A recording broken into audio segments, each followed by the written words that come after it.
Hello there. Thanks for watching or listening to VIP Boxing's Bell to Bell podcast. We're on episode 147. Thanks for watching on YouTube, listening on iTunes or Spotify.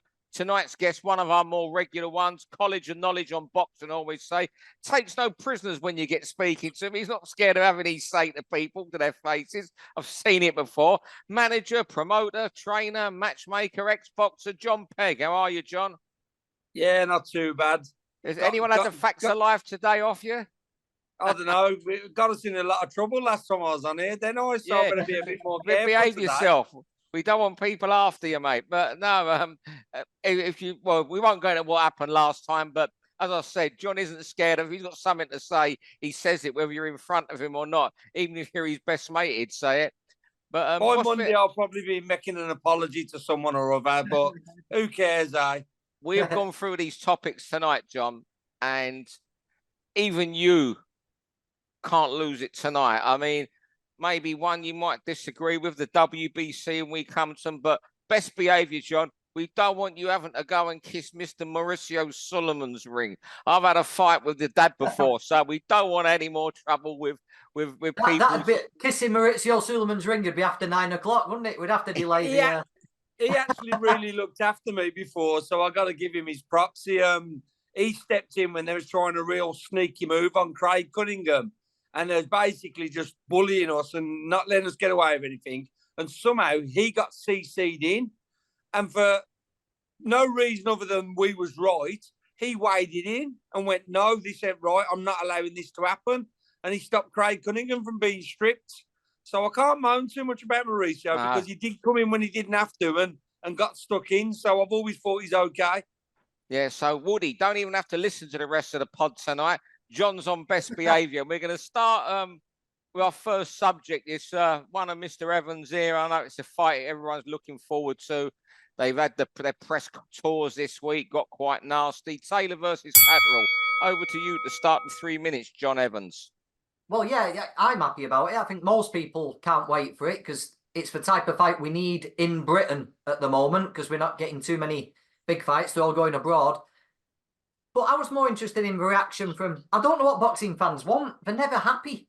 And I've probably seen a pretty good percentage and sizable proportion of the fans that are online saying, "Oh, I'm not really interested now. What does it matter? You know, they're both past the best. The first fight wasn't great." What more do British boxing fans want? I don't think it gets much better than this one. Like, for two of our legitimate world-class fighters, we don't get on. I thought the first fight was good. The build-up's going to get more and more as the fight draws near. I just think it's a really good fight between two good fighters who don't get on, and I'm not sure what more British fight fans want, really. John? Do you know what? They want to moan, don't they? That's all they want to do half the time. They just want to moan. But no, it's a good fight. You know what I honestly think might happen? Do you remember when Lennox Lewis got the really bad decision against Holyfield in the first fight? Yeah. And then the second fight, it was actually closer, but they made sure Lewis got the decision. I think the second fight could be close, but closer than the first one. And Catterall will get it purely because people are feeling like he was so hard done by. I got a feeling that might happen. If it doesn't, then just delete this and pretend I never said that. No, I love the fight. I didn't think the first fight was the worst fight by any stretch. I just think, you know what? I just think Catterall might be the wrong type of opponent. It'd make anyone look bad. I think Catterall can, the way he fights. But the first press conference in Glasgow was pretty nasty, wasn't it? Yeah. You know, but Jack, you'll both know him well. He's so cool and calm, isn't he? Nothing phases Jack. You know, because the build-up is going to get built up and up. They're going to have to do 100 head-to-heads, 100 table talks and all this carry on now. Jack will just be Jack. Jack won't get thrown off his game plan. If it involves boring people and negating Josh, Jack will happily do it, won't he? Jack will do what it takes to win and won't get thrown off his game plan. Yeah. I just wish they'd both been more active since the first fight. I think it's 2 years in the making. Jack's had a couple marking time. Well, Darragh Foley and then the last pieces that were left on Jorge Linares' carcass, and Josh Taylor lost on points to Teofimo Lopez. But yeah, great fun. I'm sure we'll talk about it on the pod plenty over the next couple of months until They fight in Leeds. How did you think the first one went, John? Yeah, I thought Catterall won it. I thought Catterall won it. I couldn't see how he didn't win it. And as boxing does, it gives itself a bit of a black eye. But I think the second one will actually be a bit closer because, I don't know, perhaps he'll be a bit more switched on. But I think Catterall will get it because people will be like, we can't rob him again. Like I say, a bit like Holyfield Lewis. People forget the second one was really close. That's right. And Lewis got the decision where he didn't in the first, where he won that one quite comfortable. But I hope Jack gets it because he did deserve the first one and he's paid his dues. Yeah. Right, round two. I want to get John on this about, I'm just thinking this, how far, you get people saying, oh, he swallowed it, he did this to that. But I'm thinking, how far can you expect a boxer to go in a hard fight? I was at Steve Wood's show Saturday night. I made quite a few of the fights on there, apart from the main event. Jake Barton, Leon Williams. Williams won on 10 rounds on points.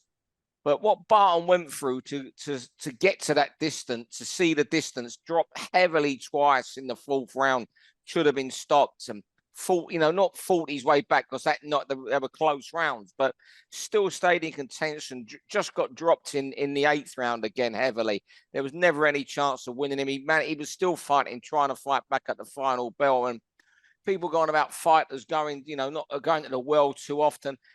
Do we expect fighters to go too far in a fight sometimes? Because that to me was dangerous stuff the other night, what he went through. I mean, how do you think a fighter needs to go, John? I honestly believe that a fighter goes as far as they choose to. They're in there. They know what they're going through. If a fighter feels the need to get himself out, nobody can knock him. He gets himself out. If a fighter wants to go to the well, then you encourage him, you help him, you get him through, and you admire him for it. The only thing I will say, any fighter who wants to get himself out of a dangerous fight, any fighter who wants to retire with an injury, no problem whatsoever. But you better make sure that you haven't mocked another fighter for doing the exact same thing. If you've gone online and says, oh, he quit with a bad eye, or he swallowed and stayed on one knee from a body shot, or he stayed in the corner, you better make sure that you don't ever have to be in that position. If you haven't, then a fighter... Sorry, guys, just the phone rung. If you haven't, then any time a fighter needs to get out, let him get out. Yeah. But, sorry, mate, the phone went again. But, if the only thing I will say, if you're going to get yourself out of a fight or if you're going to retire in a corner, make sure you haven't really mocked someone for doing the same thing because you end up with a lot of egg on your face, you know what I mean? John, have you watched the fight, John? The worrying one, it's a brutal fight, wasn't it? And he did well. I haven't seen it yet. The brutal ones I've seen, the worst one I've ever seen was Darryl Sharp fighting a cruiserweight on a Pat Barrett show, Artem Kasparian.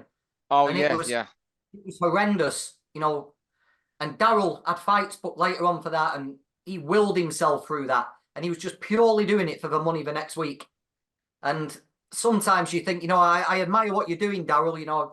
I know I can appreciate you need the money, but sometimes someone's got to look out for him, and maybe he pushed himself a bit too far. But yeah, like John says, if we do, it's up to a fighter, isn't it? They're the one in the ring. They can kneel down at any point. I just thought that was just incredible the other night for a central area, given that he was also knocked out by one punch by the guy in the first fight. I just thought what he showed the other night, Jake Barton, was another level. And no adjective can describe how brave he was in there. Right, round three, someone at a level they would all love to be at. AJ, Jon Pegg, tell us where you think AJ's at right now. Do you know what? I think AJ's at a good place mentally. I think he's kind of matured. I think he's got a little bit more cynical. So he's not quite trying to put across this public persona of like being quite so lovely, which I think works because I don't think anyone really believed that AJ was as like quite as amiable as he was. It didn't suit him. The thing is, I've been around him rarely, and AJ really is quite a nice guy, but he doesn't have to put across this cuddly kind of I'm the public's best friend. I think it suits him better to be himself a little bit. but I think he's confident. I think he's realised a loss isn't the end of the world, and he's come to terms with that and thought, well, the worst things happened. I've had a couple of losses, and the world hasn't finished. I'm still here, and I think that might have made him a bit more dangerous. Yeah. I think he deserves what he's getting. He seems to be back on form. I like him, and I hope he does well. He's took the fights that other people haven't, and he's got on with it. So I think he's in a good place. And you know what I'm loving about him at the moment? He's active. And I think that's helped him get in this place. Everyone's arguing, hardly fighting. He had 3 fights last year. There's not been a busier top heavyweight in the world. When was the last time a top heavyweight was fighting 3 times a year? Yeah, he's got better and better with every outing as well, hasn't he? Yeah. When he went to Ben, I was a little bit worried for Joshua because it's opinions, but it's a widely held opinion, so there's probably some truth in it, where he was overthinking everything and trying to be something he wasn't. And Ben and Lee are very technical, aren't they? They go over video with a fine-tooth comb and look for tiny little gains they can make. But I was listening to an interview with Ben, and he said, all we've done is remind him what he's good at, remind him what will work against this opponent, and just drill it and let him get on with it. And by simplifying it, like Jon says, he looks happy, he looks confident, he looks like he's remembered what he can do. And it's the best we've seen him for a while, isn't it? I think he's looking really good at the moment.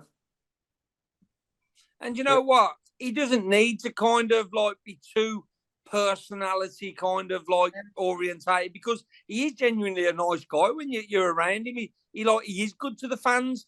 But I think sometimes the media training had pushed him too far. Yeah. And even keeping that up was affecting him. Yeah. Now he can kind of be himself.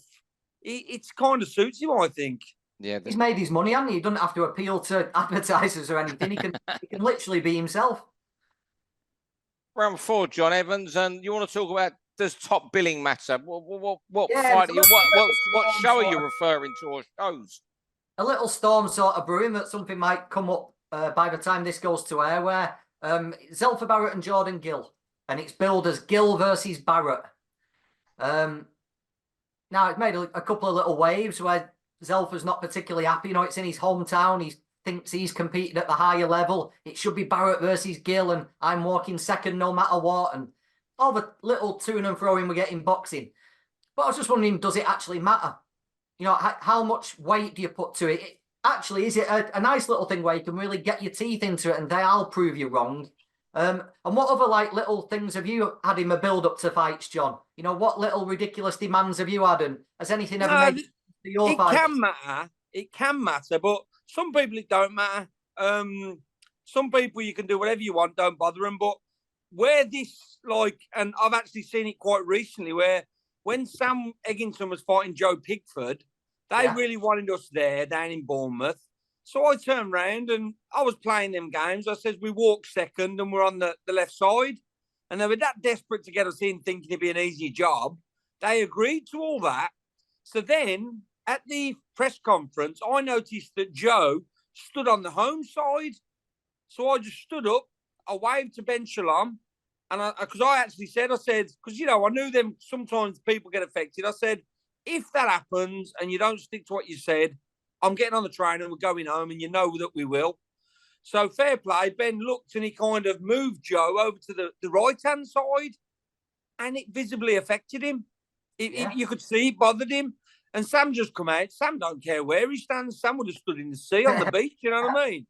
But I knew that because he'd always been in that side, so I just made sure it happened. And walking out second, you could just see the nerves kind of getting to him, and you could see that, hold on, I'm the home guy. I ain't used to this happening. So sometimes it actually does give you a little bit of help.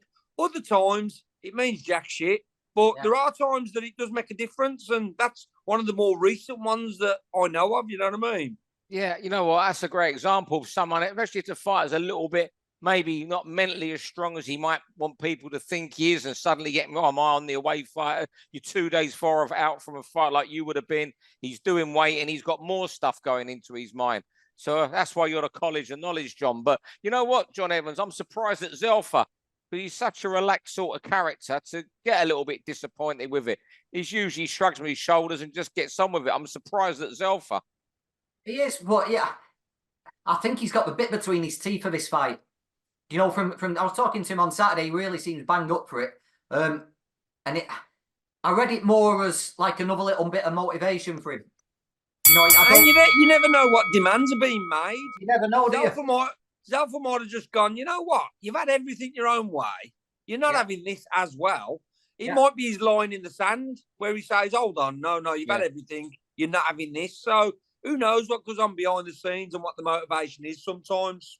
Yeah, dead right. Time there. Right, round 5 here. So John's not going to lose it at all because him and Mauricio, they share a taco together or whatever, a fajita at conventions. I'll tell you what I can't believe, though. The WBC wanting as many as 6 judges for Fury Usyk. I mean, what is that going to do? It's just going to cause more chaos, isn't it? It's bad enough. That's what they want. They want chaos. They want chaos, and then they want a rematch because of the chaos for double the money.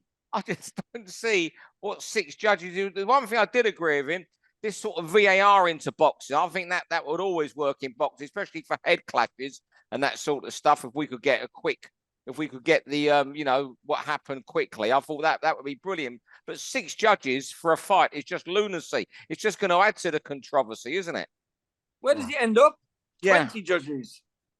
Yeah, John Evans, what do you think? Outrageous. The biggest fight we've had for 25 years, first undisputed heavyweight title, and he wants to change the rules before it. Can you imagine an announcer trying to work out what was a split decision, what's a majority decision, how many cards make a draw?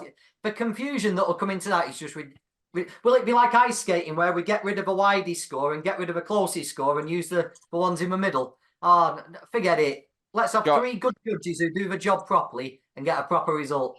John, I don't watch ice skating. Is there 3 good judges? Will we be able to find 3 good judges? I just don't get it at all. I mean, I don't know why. It's almost as if, look, the WBC great belt, all fighters want to win it. It's almost as if some of the stuff Mauricio comes out with, he wants to court some sort of attention. It's just crazy. He wants to be first, doesn't he? Yeah. Like with the new towel with stop on it and stuff like that. Perhaps he's going to do 2 refs next, a ref for each boxer. Who knows? Hey, John, what do you think of VAR in boxing? I was talking about it at weekend. I can understand it for fight-ending incidents. Yeah, that's what I mean, yeah. That's what it's got to be. I don't think we can look at a potential knockdown on VAR, because if it is a knockdown, the guy gets extra time to recover, and it'd screw up the whole flow of a fight. But for fight-ending things, I'd possibly a way for it. It seemed, as it were, I'm not a football fan, but it seems to have worked for football, don't it? So no, it slows it down. Well, cricket has worked brilliantly. Cricket? Yeah, so as long as it's used in the right situations, too right, because we've seen too many people's careers go totally wrong with something that when it's looked back at, I mean, would Bradley Skeet be retired and would Hamza Shiraz be unbeaten if there was VAR? Yeah. There's just one example. I'm for it in fight-ending situations, cuts. I'm all for it. Yeah. All for it. Cuts and like Usyk Dubois was a perfect example. I think it got a result, would because it was especially look how much money's at stake in these fights. And, as you say, the fight you mentioned, Bradley Skeet wouldn't have retired. He would have gone on to a bigger payday, wouldn't he? Hamza would have had to rebuild and may well have still got where he is today, with rave reviews. Yeah. Right. Well, a disqualification loss didn't hurt Roy Jones, did it? Of course it didn't. That's what it would have been, you know what I mean? Yeah, the Montel Griffin, wasn't it? And then he did him in the rematch. Yeah, in about a minute. Yeah. Round 6. John, this is a good one for you. The state of the sport, where you see it now. At all levels. You work in it at the very top level, TV shows, and you do, small shows yourself. Where do you see it right now, the sport? Do you know what? It's a real contradiction because, we've got more professionals and more promoters in Britain than there's ever been, including all the golden ages and stuff like that. But it seems harder for fighters to be able to get a fight. It seems harder to be able to put on good, entertaining fights in Britain. And then you've got the Saudi situation where the top level of boxers are making more money than they've ever made, but it's affecting the top level of boxing over here and maybe in some other places. Boxing could be in a position where it's going to be rebuilt in a different kind of format, like the UFC took MMA and turned it into a brand. Could the Saudis be looking to turn boxing into their brand and what will it leave for us? And with all the, like, you know, the stuff that's going on with promoters and fees going up, is grassroots boxing going to die? And people think that the big time boxing is what counts in Britain, and it does. But without the grassroots boxing, people seem very short sighted. They don't realise the big stuff is so big because we've got such a strong lower level. The other countries where there's not a lot of big stuff going on, they haven't got much of a lower level. So it's at one point, it's in one hand, it's its strongest ever, and so much is going on. And then in other hand, it's kind of teetering on a cliff top and might get pushed over. What do you guys think? You know what? I'll mainly operate at grassroots nowadays, John, with these smaller shows and stuff. Obviously, I'm working with Izzy, who's you know, who's very ambitious, and who you're working closely with, particularly on the Coventry shows, where you're ticket sellers stacking. I think you got 7 on that bill on March 9, haven't you? Now with Niall Berry. Oh, Niall Berry's gone on. added. Yeah, I didn't realise till today. Yeah. When Al was saying to me, he knew he was thinking of going. I mean, incredible that. And it's good to see Niall Berry getting an opportunity. But I've been to 3 shows I've worked this year. I was at Izzy's last week in Sheffield, and that was absolutely banged out. I think it was 1,800 packed in there, and it was a genuine sellout. I went to, on the next night, I was working Josh Wow's show. It was, you know, pretty much full at Barnsley Metrodome. And I went, and I was so pleasantly surprised, and you'll be shocked at this one, both of you. I went to Woody. I was at Woody's show in Liverpool, the VIP show, Saturday night, and it was absolutely rammed in there. They all snuck in. No, this was genuine. They couldn't get enough seats ringside from it. It was all upstairs. It was incredible for a Liverpool show. And I just think I see that at grassroots. It just shows that people still want to go to boxing at that level. I've been really encouraged by it this year. The biggest concern is one you touched on, Jon Pegg, and John Evans has brought up before. These good Saturday night fights we're losing to Saudi Arabia that are going down the bill there. That's a big concern for me. Yeah. John?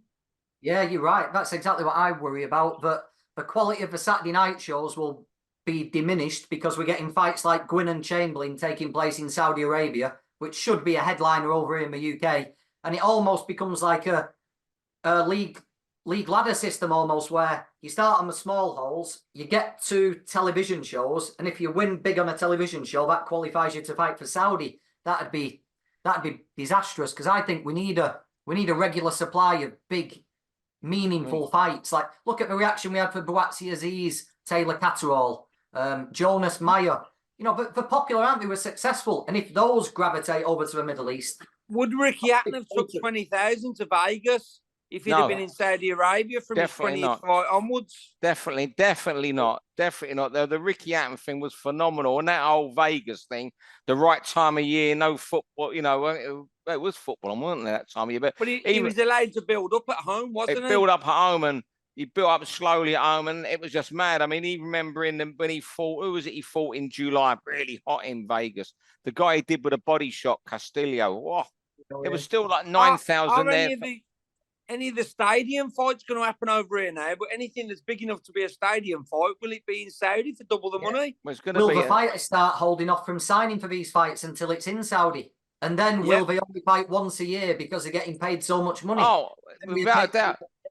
We've seen it on a smaller scale from what they're earning in Saudi. When PBC come in, you know, there's guys like Keith Thurman, who was a PBC pin-up boy at the time. You know, they was earning phenomenal money and fighting once every 18 months. Gary Russell, God, he was even more inactive. And now you've got people like Thurman at the end of their career moaning they could have done more. Yeah. Will some fighters jack it early and pack it in because they've had 1 or 2 good paydays in Saudi and they don't want to come back to smaller arena shows in UK in a hard fight? So there's all sorts of problems it can throw up. I know, Steve, you think, oh, good for the lads, make as much money as they can. But the problems it could cause coming down to the actual sport as a whole, we'll have to wait and see. John, final word to you, Jon Pegg, who's been on best behaviour tonight. No, do you know what? I think boxing's in a healthy position, but it's also in a dangerous position. I think it's in a really healthy position, but there's things that could go on that could really cause some big problems, and just a little bit worrying. Hopefully it turns out the right way. It's always survived, but there's just things I see at the top and at the bottom that could cause big problems for boxing. And I don't like to see it because a lot of the things are just so easily avoided, but they aren't always avoided, are they? John, final word with you as always. Mr. Pegg, thanks for coming on tonight. John Evans, thanks as always. Thanks everyone who's watching and listening. It's always a good half hour with Jon Pegg in the hot seat. What a star he is. Thanks very much, everybody. For all boxing info, news and latest interviews, amateur and pro, across the north, click and subscribe. VIP Boxing Promotions. Also, Twitter, Instagram and Facebook.